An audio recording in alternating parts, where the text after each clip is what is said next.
The metallic taste of blood filled my mouth as I lay at the bottom of our basement stairs. Above me, Jessica stood with her hands still outstretched, her face a mixture of rage and something else. Satisfaction, maybe? My parents' footsteps thundered down the stairs. What happened here? Mom's voice was sharp, but I noticed she was looking at Jessica, not me. She fell, Jessica said quickly, stepping back. She's so clumsy, you know how she is. I tried to speak to tell them that Jessica had pushed me after I caught her stealing money from my room again. But the pain in my chest made it hard to breathe. Every intake of air felt like knives stabbing my ribs. I didn't fall, I managed to gasp. She pushed. I must stop it. Dad cut me off. We don't need your dramatic accusations right now.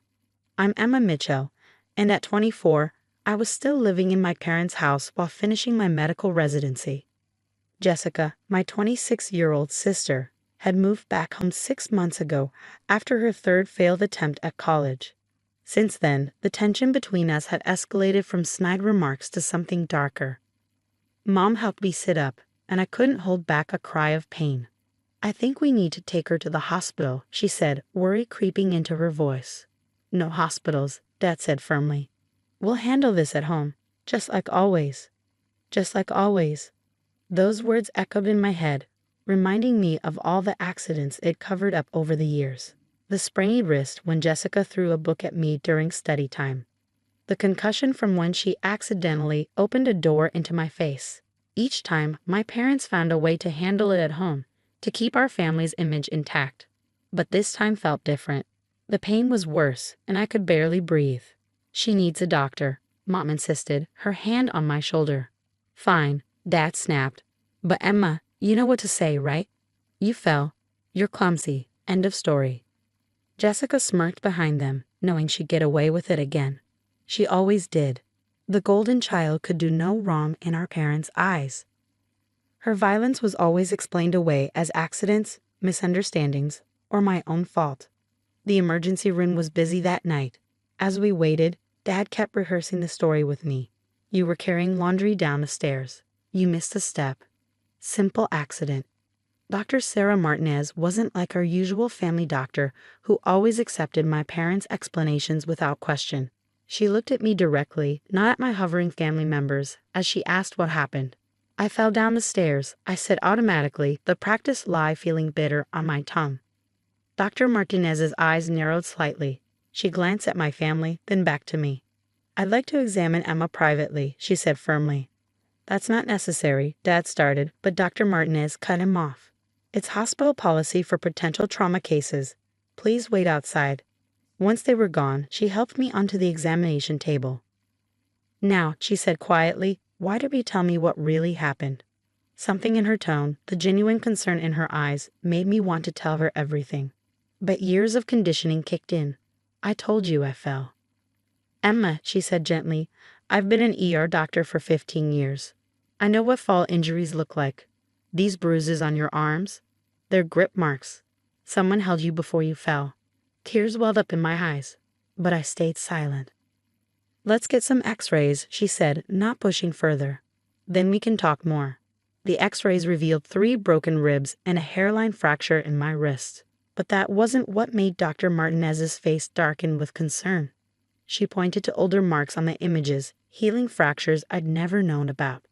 Emma, she said seriously, these x-rays tell a story, one that doesn't match with simple accidents or clumsiness. There's a pattern here, and as a mandated reporter, I have an obligation to report suspected abuse. My heart started racing. No, please, I begged. You don't understand. My family. Your family, she interrupted gently, has been covering up abuse. These injuries go back months, maybe years. You're a medical resident, Emma. You know what I'm seeing here. She was right. Looking at the x-rays with my professional training, I could see the truth I'd been denying. The old fractures, the pattern of injuries, it was all there in black and white. I need to make some calls, Dr. Martinez said, standing up. You're safe here, Emma. We have security, and your family can't take you home against medical advice. As she left the room, I heard my father's voice in the hallway, demanding to know what was taking so long. For the first time, instead of feeling fear at his anger, I felt something else. Hope. The x-rays had spoken the truth I never could. And now someone was finally listening. The next few hours passed in a blur.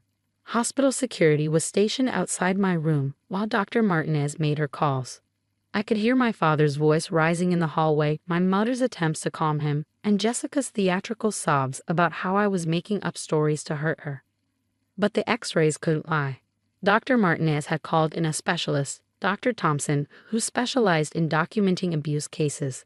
Together, they walked me through each injury shown in the scans. These hairline fractures, Dr. Thompson pointed out, the defensive injuries, consistent with trying to protect yourself during a fall, or more likely, during an attack. My hands trembled as I looked at the evidence of years of abuse, documented in stark black and white. How had I convinced myself these were accidents? How had I let them convince me I was just clumsy? A police detective, Laura Bennett, arrived to take my statement. She had kind eyes but a no-nonsense attitude that made me feel safer somehow. "Take your time," she said, setting up a recording device. "Start from the beginning." So I did. I told her about growing up with Jessica, how the accident started small. A push here, a trip there. How our parents always sided with her, made excuses, told me to stop provoking her. How it escalated over the years until I lived in constant fear in my own home. "Why didn't you leave?" Detective Bennett asked gently. "My residency," I explained. "Living at home was the only way I could afford it. And then my family. I kept thinking if I just tried harder, if I was better somehow." "That's what they wanted you to think," she said firmly, "but you're not responsible for their actions." A soft knock interrupted us. Dr. Martinez entered with more scans. "Emma," she said, "we found something else. The CT scan shows evidence of a previous concussion that never received proper medical treatment." "When did this happen?" "3 months ago," I whispered. "Jessica threw a textbook at my head when I refused to give her money. Mom said I just needed to sleep it off." Detective Bennett's pen moved quickly across her notepad. "We'll need to document all of this." Suddenly, there was commotion in the hallway. Jessica's voice rose above the others. "You can't keep me from my sister. This is ridiculous. Emma, tell them the truth." The security guard blocked the door as Jessica tried to push past him. Our eyes met through the doorway, and for the first time, I saw something in her expression I'd never seen before. Fear. She knew the game was over. The x-rays had exposed every lie, every accident, every covered-up attack. Our parents couldn't smooth this over with explanations about my clumsiness or accusations about my attention-seeking behavior. "Miss Mitchell," Detective Bennett called out to Jessica, "I suggest you step back or we'll add attempting to interfere with a police investigation to your charges." Jessica's face crumpled. "But it wasn't. I didn't mean." She looked desperately toward our parents, but they were occupied with their own problems. Dad was arguing with hospital administration, and Mom sat in a chair, crying quietly into her hands.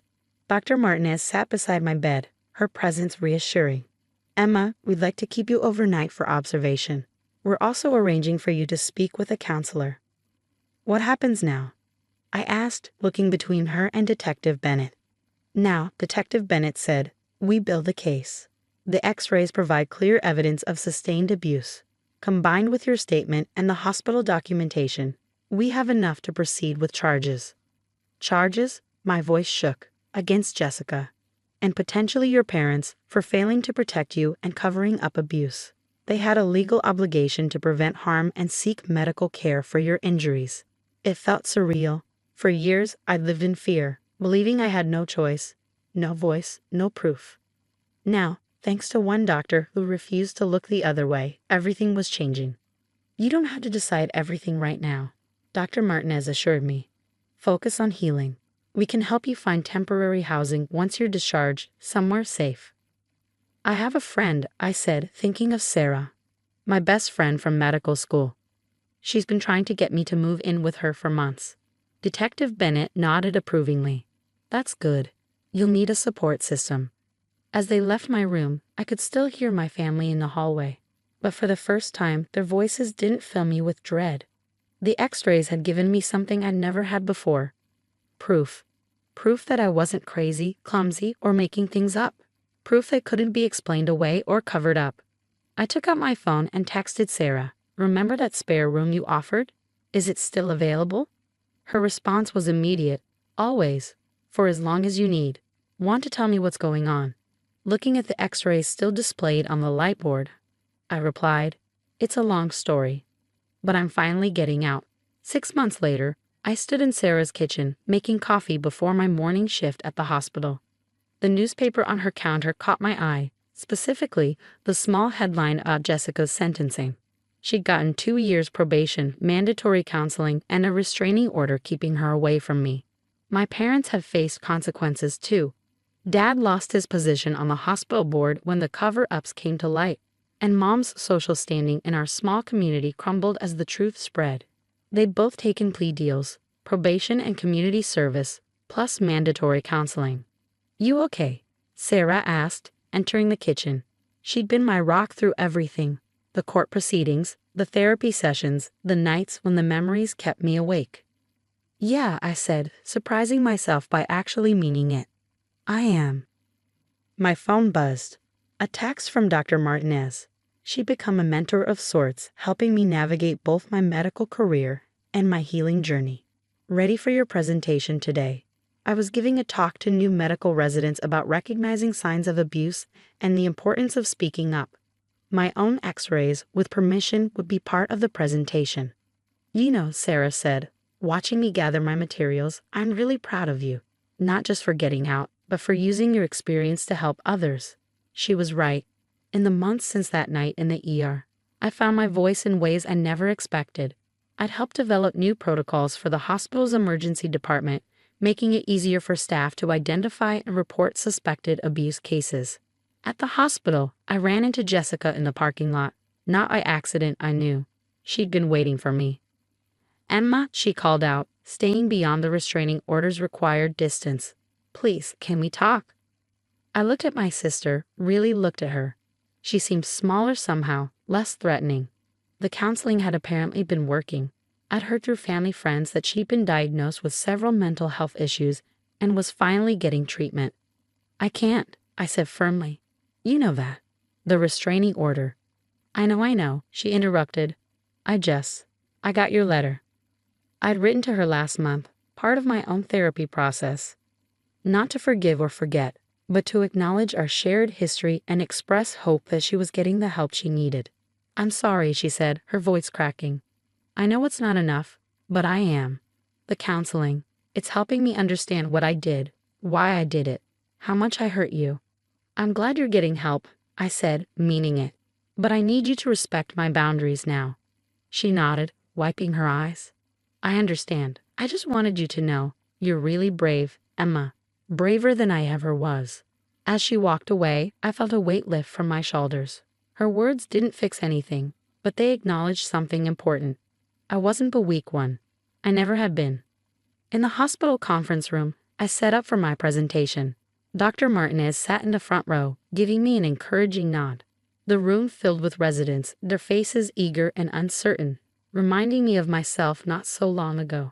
6 months ago, I began pulling up the first x-ray. I was the patient, not the doctor. These images tell a story, not just of abuse, but of silence, of cover-ups, of the way family dynamics can normalize violence. I clicked through the images, explaining each injury, each missed opportunity for intervention. As medical professionals, we're often the first line of defense. Sometimes we're the only ones who can speak for those who've been silenced. After the presentation, a young resident approached me, her hands shaking slightly. Dr. Mitchell, she said quietly, your story, it helped me understand something about one of my patients. Trust your instincts, I told her.